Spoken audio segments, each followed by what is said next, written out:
Also new at 6 tonight, none of the above. That's the endorsement from one of Virginia's largest newspapers in the contentious race to become governor of the Commonwealth. This as the Republican candidate launches a new wave of attacks, not against his opponent, but against health care reform. Our Northern Virginia Bureau Chief Jeff Goldberg is in our newsroom to explain all this for us tonight. Jeff? Well, Leon, Republican Ken Cuccinelli has been a vocal opponent of the health care law since the beginning. And with all the current problems with the website today in Sterling, Cuccinelli clearly taking advantage of the opportunity again to criticize the law. But those comments led to questions and some less than clear answers. The next governor of Virginia, Ken Cuccinelli. Speaking alongside attorneys general from 4 other southern states, Ken Cuccinelli never once mentioned Terry McAuliffe.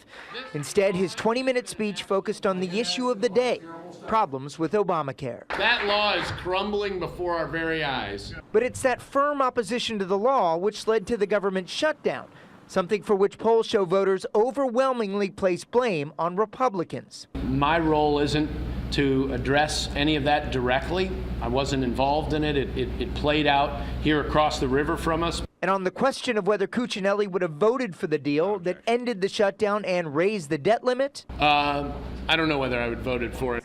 Terry McAuliffe, meanwhile, continues to enjoy a solid lead in every poll, especially among female voters. We don't want people with extreme values telling us that we can't have birth control or we can't have equal pay.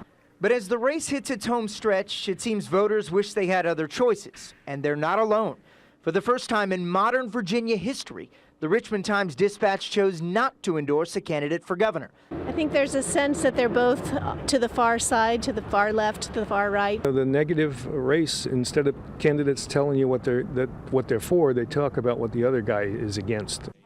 The candidates are going to have to battle this apathy, really trying hard to get voters out to the polls in 2 weeks.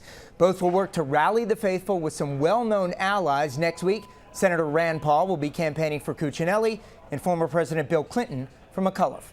Live in the newsroom, Jeff Goldberg, ABC 7 News. Okay.